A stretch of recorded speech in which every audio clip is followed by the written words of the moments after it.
Hello, bread friends. It's me, finally, again. Ellen, your crazy baker chick with a new recipe. I actually created this recipe a year ago and then for a bunch of reasons, never got to make a video, and then it sort of became too late because it's a little seasonal. Well, it's not a little seasonal, it is seasonal. This is a yeasted pumpkin spice bread. This is not a dessert. It is not a cake. It is not a quick bread. It is a yeasted bread. It is fluffy and soft, kind of like my white bread recipe. If you ever made my soft and fluffy white bread recipe, it is definitely for sandwiches or for toast with butter. I've been eating it every morning and it is so yummy. It is not sweet like a dessert at all. I promise. It is not a dessert. It is awesome for toast. Would be amazing for a turkey sandwich. I promise you, you're going to love it. I'm not going to weigh out all the ingredients on camera. If you need more help with weighing out ingredients, please go to my beginners playlist. You can find it on my YouTube channel. And to find my YouTube channel, it's Ellen's Bread Machine Recipes or something like that. But all you really have to do is put in Google or at YouTube, Ellen Bread Machine, and you're gonna find me super easy. Or just go to my website, EllentheBreadMachineRecipes.com. So, the reason I want to measure or weigh actually the first few ingredients is because the liquids part is not tricky exactly, but we're gonna use 2 eggs and then half and half to equal 200 grams. So what I'm going to do is turn on my scale, make sure it's on grams. You can see my measuring cup is on here already, because if it wasn't, it would not be the right ingredients. Or if I hadn't put it on already, you would put it on and press tare and make sure the scale says 0. So I'm gonna crack this egg. Because these are large eggs. I used to buy extra large eggs, can't find them anymore, I don't know why. So in order to make this recipe work for you with the right amount of liquids, I have to weigh the eggs first. Usually an extra large egg would be more like 65 grams, but you can see these were 40 something. And now I'm going to add half and half. Actually, I'm gonna scramble these a bit first. Sorry, I had to reach behind. Just break up the yolks a bit. And then I'm gonna add half and half until it gets to 200 grams.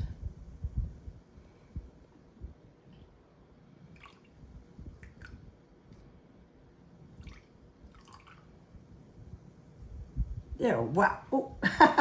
Should I add another drop? No, it'll be over. That's okay. So that's what I just wanted to show you that. And I'm gonna take this off the scale. And then my next ingredient is a splash of vanilla. Oh, come on. And it's probably around a teaspoon or a little bit more. Here.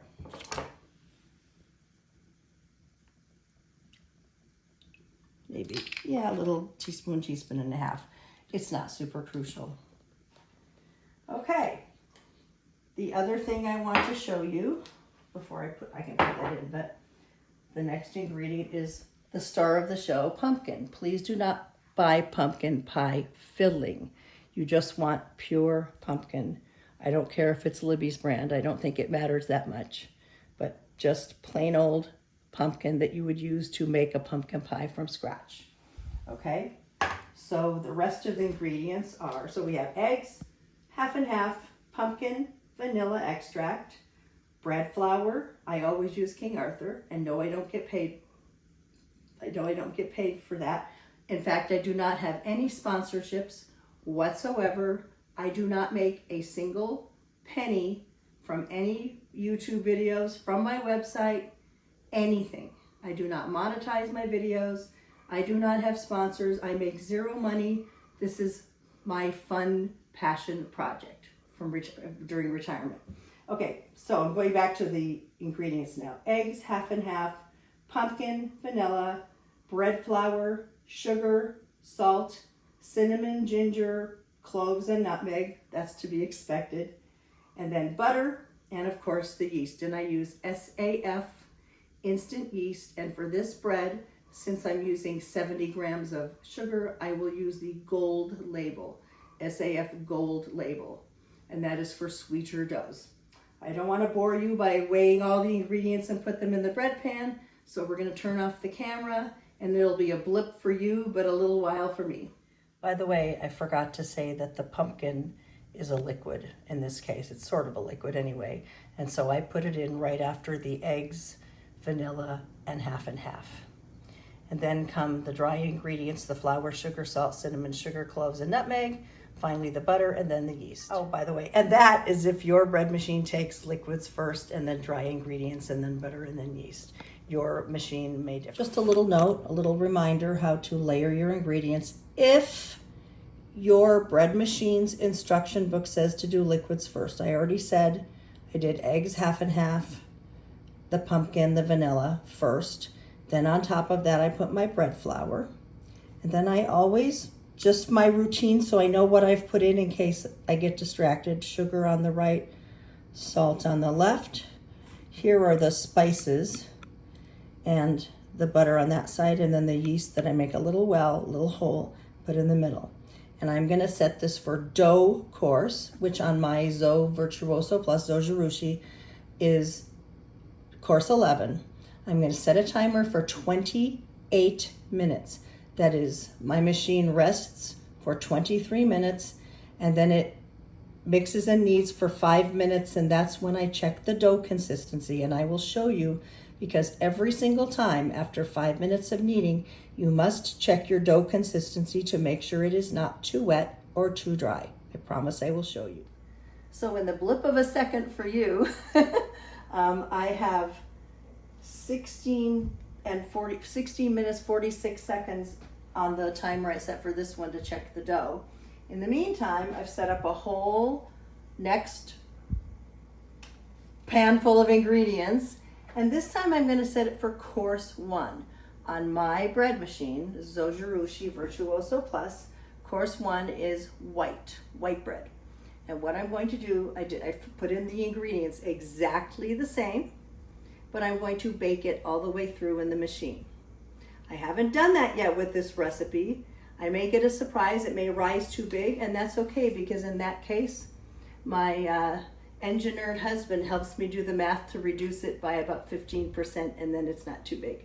And that's what we'll do. So you'll be sure that when you look at the recipe, I may say reduced amount for baking in the machine as part of the recipe. So do pay attention to that. Okay, so I'm plugged in it already, and I'm going to use my course down button to go to course 1, which is white, and I'm going to choose medium crust, which is already set, and I'm going to press start. And in this case, when I set it on white, it seems to rest for about 31 minutes instead of 23 minutes. Do I know why?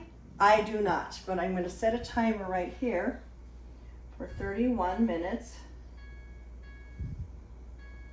But I'll also be listening, and when I hear the whoop, whoop, whoop, whoop, whoop, whoop, whoop, whoop that this bread machine makes, I will make sure and set a timer for 5 minutes. And that's what I'm going to do next. By the way, there are some people who know what the timing is to take the paddles out, so you don't have the paddle shape in the bottom of your bread. But even if you do that, you're still going to have holes, and let me show you why. So what I'm saying is, before the second rise, I think, or after the second rise, I don't know, they pull out the dough, they take the paddles out. So maybe you won't have this slit shape, but you're still going to have these holes. And honestly, people, you do what you want. I'm not telling you not to do this, although the bread machine instructions do not give instructions for this, which makes me uncomfortable doing something that the manufacturer hasn't recommended. But anyway, because I'm a rule follower, goody two shoes. But anyway, even if you do that, you're going to have those holes. But guess what?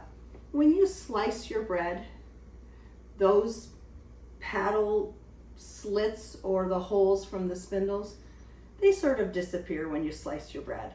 So personally, for me, that is not something that bothers me. The reason I always make dough, or almost always make dough instead of baking in the machine, is not because of the paddle holes. It's because I just prefer to shape my loaf and bake it in a loaf pan that makes it a little longer and a little less tall this way, like the machine bread pan. And you'll see what I mean later when you see both loaves together. Thank you, and I will keep going. So my videographer is driving me crazy. This looks cluttered, and I keep saying, but I'm about to weigh out ingredients for another recipe of the same thing. So why would I clean it up? He wanted me to take all of this over somewhere else, wipe it up. No, I'm not doing that. So if you see mess, I'm sorry, but I'm not gonna clean it up. So I'm gonna make one more recipe. So as you know, I have one on the dough course in Zoe machine number 1. I have one on the white bread course in Zoe machine number 2. Now I'm gonna fill number 3. Exactly the same recipe with 3 differences. The third time I'm going to add Craisins, which are dried cranberries. I think you all know that. About that much. You know what? I'll weigh it for you. People are always asking. Let's see. So, looks like about 46 grams of Craisins. And then I'm also going to add raisins. And you could do any combination or not at all. There. And I'll do about the same amount. Icky sticky. Okay, good enough. So I'm going to add craisins and raisins the next time around. And this time I'm going to take the dough and I'm going to make rolls. You know, Thanksgiving is coming. Maybe you want rolls instead of a loaf of bread and you want to serve this pumpkin recipe. So did you notice that I sprinkled? Just a little. I didn't pour in the flour, I sprinkled. And I'm gonna coat these with the flour, and it's almost no flour at all. It was just a sprinkle.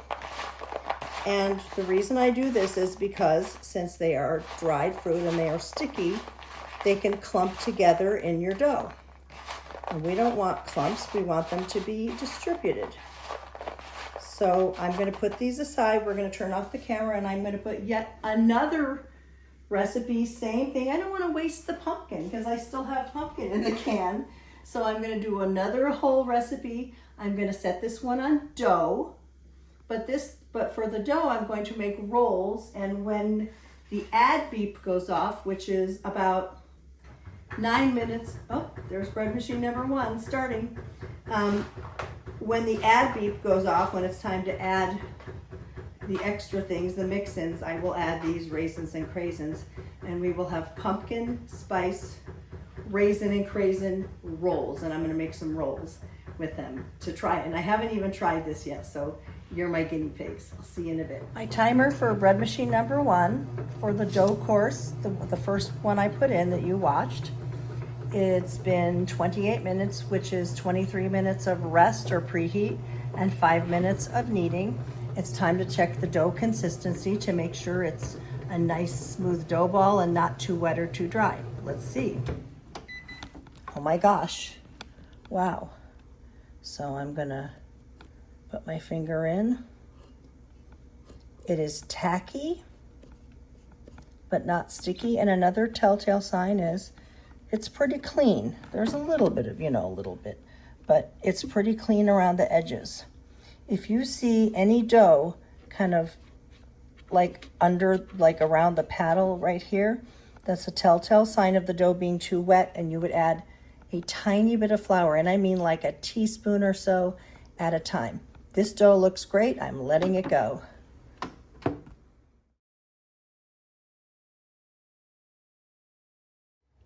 So this is my loaf pan, and this is a Williams Sonoma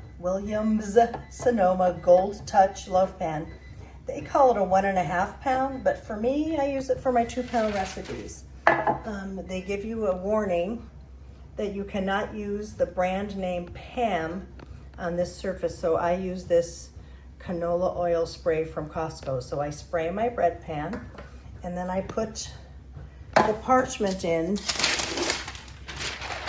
you know, and I stretch it down so it hangs out the sides.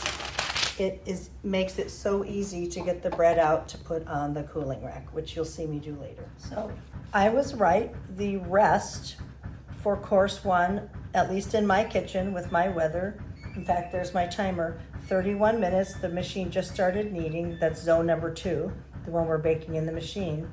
So I'm going to check dough at 36 minutes. So right now I'm going to set a timer for 5 more minutes. This is my ingredients in zone number 3. Here are the raisins and craisins I have ready. I've had them ready for a few minutes, but since I have these 2 going, I need to give a little stagger the time a bit so I'm not crazy running around having bread machines go off at the same time. I've done that before. It is not a pretty sight. Anyway, I'm pretty much going to start this now. It looks like zone number 1 is on rise. Yeah, it just stopped kneading a couple of minutes ago. Zone number 2 just started kneading. And I'm going to start zone number 3 as soon as I turn off this video. I forgot to say that this one for the rolls is also obviously going to be dough, so I have it on course 11. Well, I hope I'm not driving you crazy with 3 different recipes. Well, same recipe, but 3 different variations. So it's now 36 minutes after I started zone number 2, where I'm doing course 1 white bread, and I have to check this dough. Well, looks like I'm 2 for 2 so far. The dough is perfect. Leave it alone. Last time we have to check dough consistency. This is on zone number 3, and this is the one that I'm going to use the raisins and craisins and make rolls. Okay, this one, not quite as pretty, but the consistency feels perfect. I think it's okay. Letting it go. So you can see add blinking, and there's the beep. So I'm going to, oh, look at that beautiful dough ball. I'm going to add a few, about half. Close the lid. If your machine doesn't stop when you lift the lid, it continues going. I think you could probably safely add them all at once. I could probably add them all at once. I don't know. I just do this because I think maybe it's a little helpful. So it's been a few seconds. I'm just gonna add the rest. It may not make any difference, who knows? Okay, onward with the dough. I feel like I need to do that 2 hours later thing that they put on all the videos on Instagram. And it's not 2 hours later, but anyway, well, actually it is about 90 minutes later. So this is the very first one that we did that I showed you about the eggs and the half and half, the very first recipe I put in.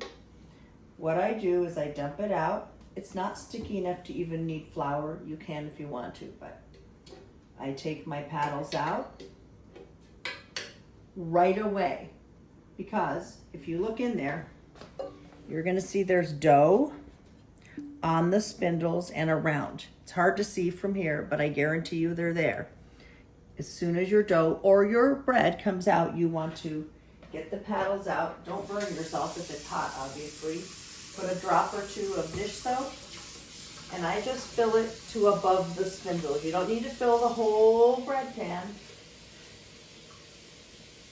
Okay, it's just above the spindles. Don't put it in the sink. And the reason is you never want to get the bottom where the nuts are that spin the spindles. You never ever want to get that part wet. So I've told you that before, but in case this is your first video, now you know.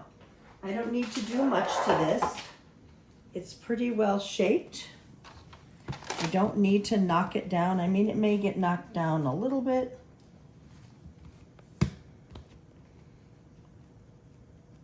Kind of pinch if it has a little you know, little things in it, but it's fine.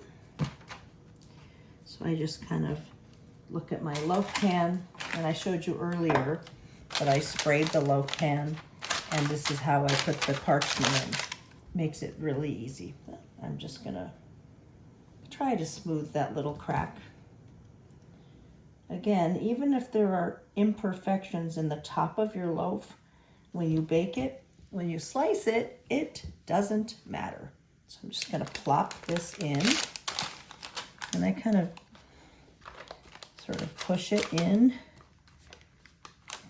a bit. And you're going to walk over to the oven. I'm gonna put this down though. So, I have a new oven now, and in my videos, my older videos, you'll see that I had a white oven and it was older. It did not have a proof function. So if you don't have a proof function, it does not matter a bit. Turn your oven on for only 1 minute and turn it back off to whatever is your lowest temperature. So if I said that I would turn my oven on to like 170 because that was the lowest my oven would go, I'm not preheating all the way to 170. I'm only turning on the oven for 1 minute. No matter what the temperature, it probably doesn't even matter. Turn it back off again. You only want the oven barely warm. You want it to feel like if you went outside on a summer day and it was about 85 degrees, okay? Turn the oven on for 1 minute, turn it back off. Or if you have a newer oven that has a proof setting, you can use the proof setting and it will take it to about 85 degrees. So that's what I'm going to do because I have a new oven I got a few months ago. So I'm gonna put it on proof. See, they're proof. And I'm gonna set a timer for 45 minutes. And this is the final rise. When you take it out of the bread machine after using the dough course, you'll only need to let it rise one more time. So that's in the oven. That's ready to proof. In zone number 2, we have our bread that's going to be ready in about an hour and a half. It's going to bake in here. And then this one is the dough that I'm making with the craisins and the raisins. Oh, it's knocking it down right now. The craisins and the raisins, and this I'm going to make into rolls, and this one's going to be done in a little while, and then we'll come back to it, and I'll also give you updates on zone number 2 that's baking in the bread machine. Here's a little update on the bread in zone number 2 that I'm going to bake in the machine. It is 12:51 right now, and this will be done at 2:09, so hour and 20 minutes-ish till it's done, and it's rising for the last time, I believe. This is a quick update. Nicely risen loaf. Still has an hour to go to bake. It's still rising. And the first recipe, the dough that's in the oven, has been rising. It has 5 minutes left in. Check that out. It's a beauty. Now we're gonna make the rolls. So we have several things happening at once now. I have 3 minutes left on the number 1 dough rising for the loaf that I'm gonna bake in. Oh, it's in the loaf pan. What am I thinking? It's almost done proofing. And then I have this round pan prepped with, again, nonstick spray and a parchment. And I have this hunk of dough, and this is the one with the raisins and the craisins. Let me just take care of this bread pan. And since that first one is almost done proofing, I've made my egg wash.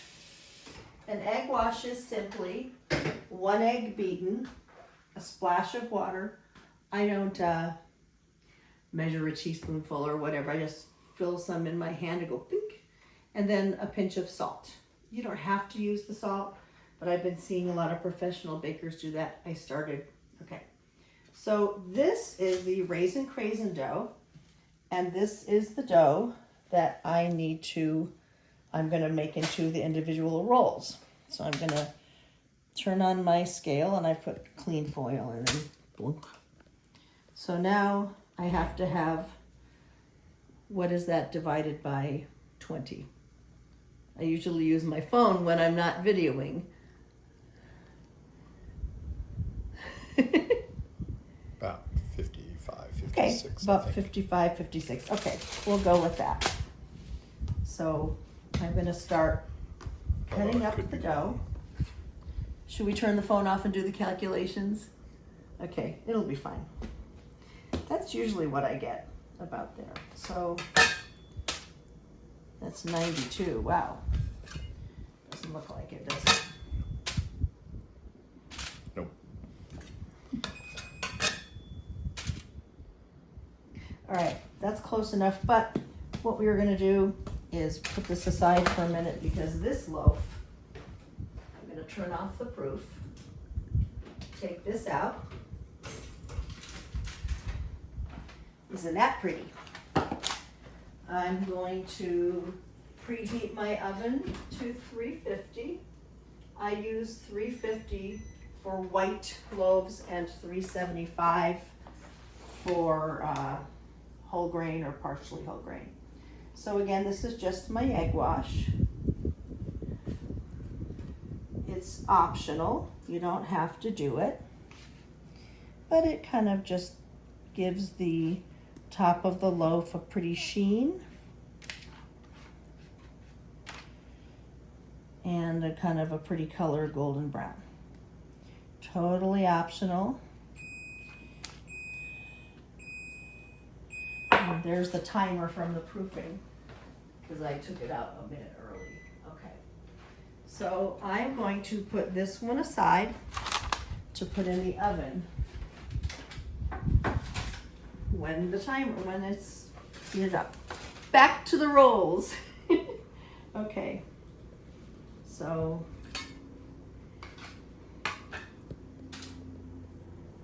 $49, $50. All right, that was about 55. And don't worry, I'm not gonna make you watch me form 20 rolls, but I have a hunk of dough here. And what I do is just kind of, did you see me squeeze it through and then tuck? And they don't have to be perfect balls. And what I'm going to do is simply weigh them out and start putting them in. And it'll be like a pull apart.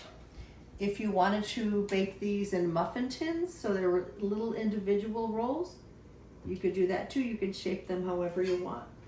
So again, the rolls take a little more time because you do need to weigh them out to make them somewhat even in the pan. I'm not so good at eyeballing. Oh my gosh. So we're gonna turn off the camera because you don't need to watch all of this, but before I put it into Rise, I'll show you what this looks like. Well, I divided by 20, put 20 rolls in here. I don't want to stack them. It's not a cake, coffee cake that I do sometimes. So I had a little left and I had to go and use one of my little mini pie plates. So usually I use the, 9 by 10 or 9 by 11 foil pans for rolls like this. And I thought I would do something different. And you know where it bit me? Just a little, but that's okay. This is fine. We just have a little extra. So the rolls I just made are in my bottom oven proofing. Just started the oven and put them into proof. And then I'm just waiting for the top oven to finish preheating, and it looks like it needs 10 more degrees. When it reaches temperature, I'm going to set a timer for 30 minutes, and it probably won't be done by then, but it may need me to tent it with foil if it's getting too brown. And at that point, I will check the temperature. And on zone number 2, the one we're baking in the bread machine, has about 35 minutes left to bake. Here are the rolls, all risen, and I've just turned on to preheat the oven to 350 to bake these. I'm gonna egg wash them now. In the top oven, where the first loaf, the first recipe I put in zone number 1, the timer just went off for 30 minutes. It looks like it's done, but I'm sure it will not be. I'm going to take its temperature. It is at 171 degrees. It needs to go up about 20 degrees. So I'm going to tent it with foil so it doesn't over brown because it's already the perfect temperature. And I'm going to set this top oven timer for about 5 minutes. And that's 5. And as I said, I'm preheating the bottom oven for the rolls that I already showed you that I've now egg washed. But now we're going to walk over to bread machine number 2 because it just finished. So I'm going to hit cancel, unplug, and look at that. Looks beautiful. So I'm going to take this out.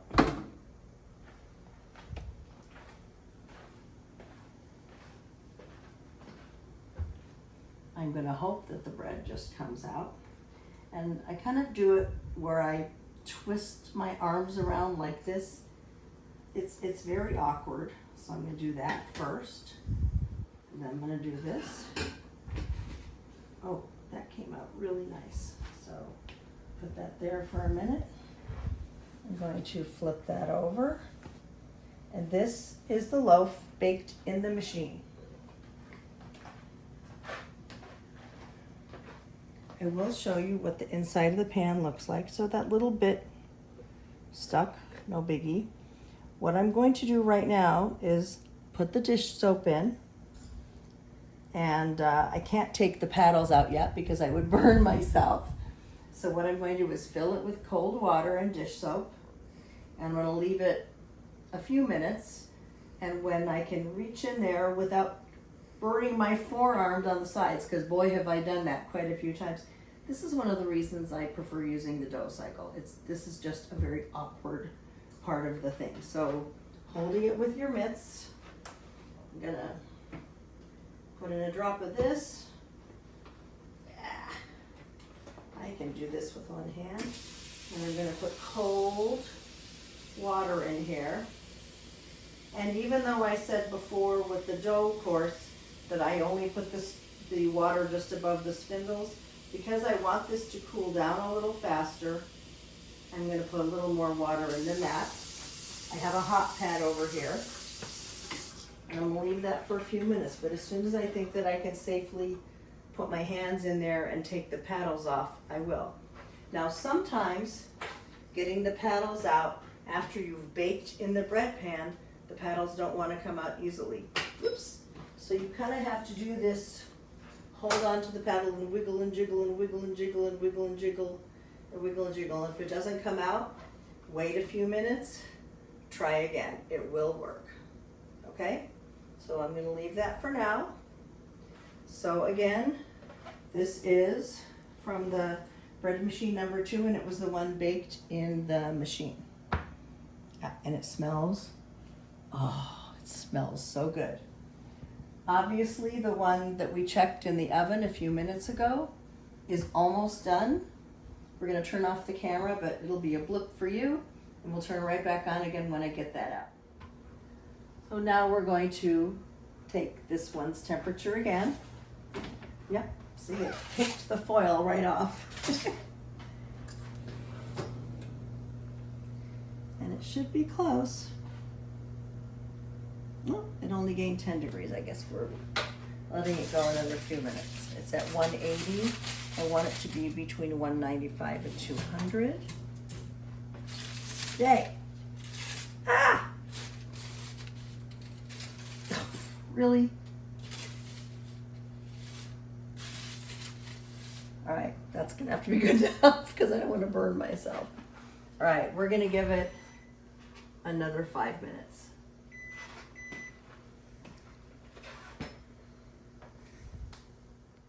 A lot of people ask me, well, why can't you egg wash the bread when it's in the machine? And I bet some of you have I am afraid to do that. And the reason is, these are all filled with water, but if you remember when I baked this, when it has finished rising, it was up here like this. I mean, not really high, but it was up here. If I had egg washed this while it was in the bread pan, I'm always afraid, because the egg wash is very thin and dribbly, that it would go and it would fall into the heating element, which is in the bread machine. We can take a look. So that's what bakes the bread. That's the heating element. There's one there, and then there's one on top. So if you dripped egg wash in there, it would fall onto the elements and you'd have a lovely burning smell. And I don't want to do anything to hurt my bread machines. They are too expensive and they're precious to me. So my answer is absolutely do not egg wash while in the machine, but I don't control any of you. So if you want to take a chance doing that, it's up to you. I have heard people who take it out at the last minute, put it on a hot pad, egg wash it, make sure nothing is dripping, put it back in. It's not worth it to me to do that. But if you wanted to, I suppose you could. And we're back. We're going to put the rolls in the oven.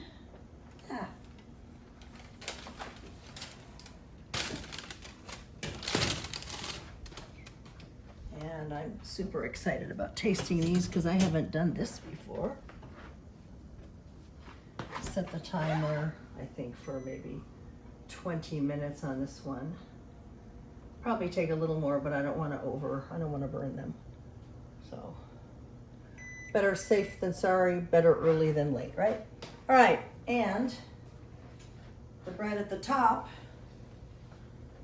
should be at around 195 to 200 by now.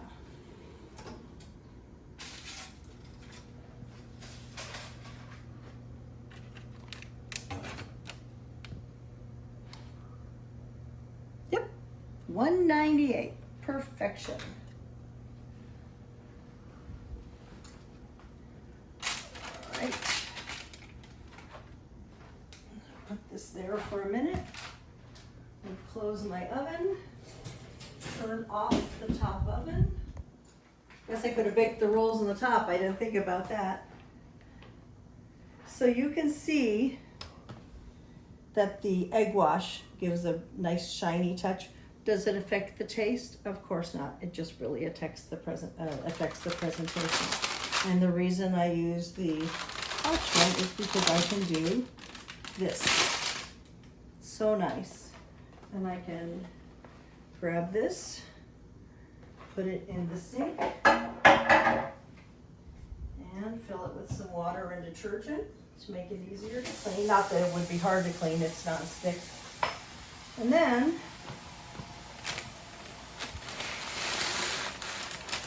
really easy to just pull that out.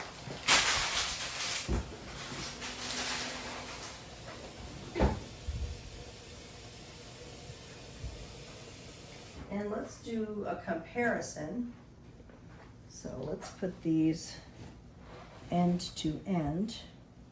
Come here. So you can see that because I used a loaf pan and baked this in the oven, it's shallower, I guess is the right word, less depth, and a little longer. And this one, because it molds itself to the bread pan from the bread machine, is shorter and higher up.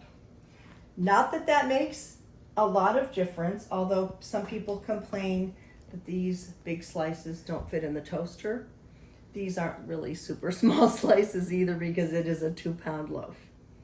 So there's the comparison. I have to set a timer for 2 hours because that's the minimum 2 to 3 hours cooling time before I can slice these open. But after 2 hours, I will cut them each open. I will show you the crumb. They should taste the same.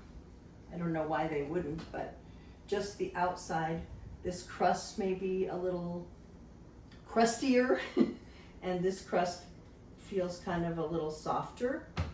The inside bread should be the same. Okay, the rolls are baking right now, so when the rolls come out of the oven, and again, I want those to be between 190, 195, or 200, then I will take the rolls out and I will show those to you, and then after a couple of hours, we will sample and dig into everything.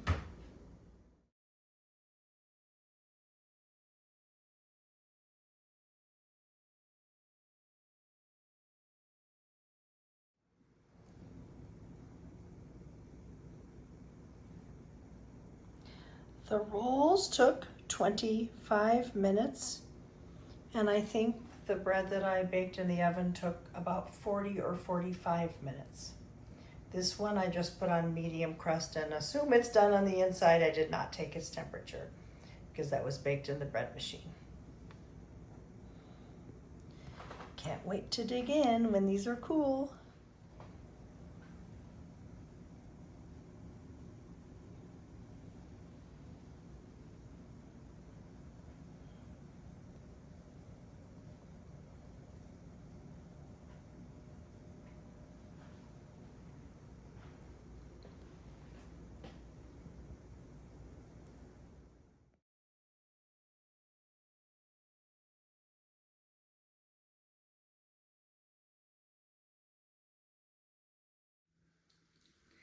And we're back. This is the final part of this video. I know it's been a very long video, but I made 3 things, so it kind of had to be long.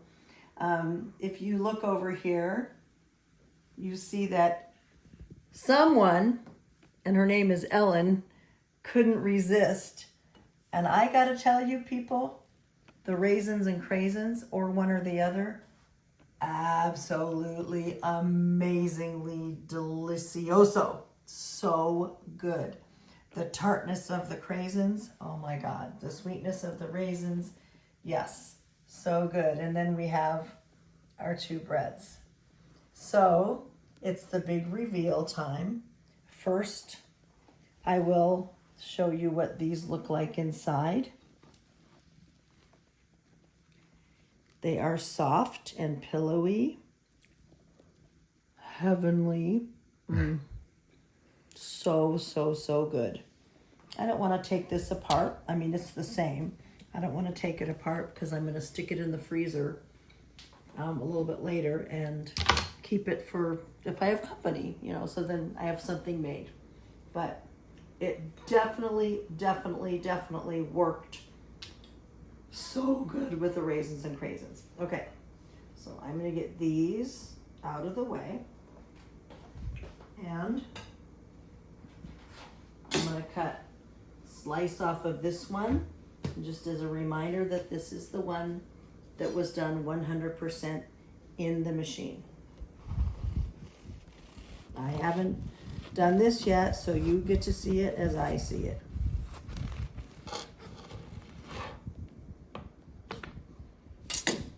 So that crumb looks beautiful. I wish you had feel-o-vision and smell-o-vision and taste-o-vision, but it's very, very soft. I'm gonna cut one more slice. I'm probably cutting it really crooked.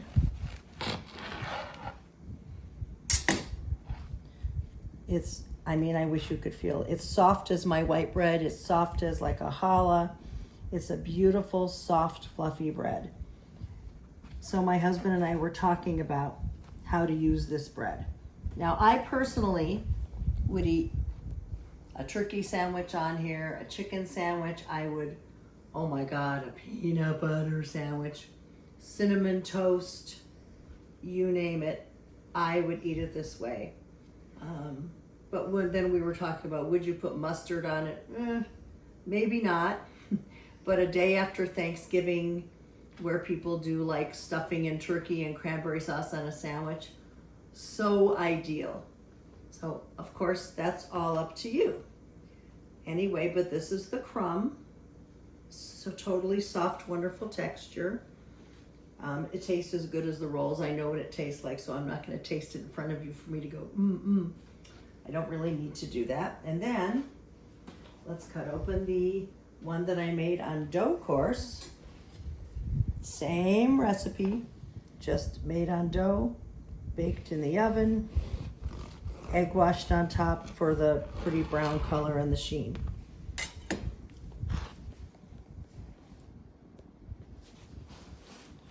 You can see that this is shorter in depth and longer in length, as we talked about before. The crumb looks exactly the same, doesn't it? Yeah, let me put this down and I'll cut one more piece.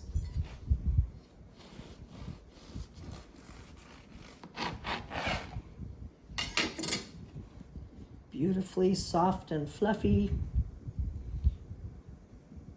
Looks identical except for the shape, right? Yep. So those of you who prefer to just bake in the bread machine, maybe you don't have a working oven right now, maybe you don't want to bother, absolutely fine. Look how beautiful. If you like using dough course like a lot of my bread friends do, so you have a little more control over the shape, you have more control over the doneness, and you can do the egg wash, you know, it's up to you. But the recipe works this way, the recipe works this way, and the recipe also makes wonderful rolls. If you don't like the craisins or the raisins, don't put them in. You can make plain rolls. Either and any of the ways you make this recipe is absolutely delicious. A fall recipe for you. I hope you enjoyed it. Happy baking.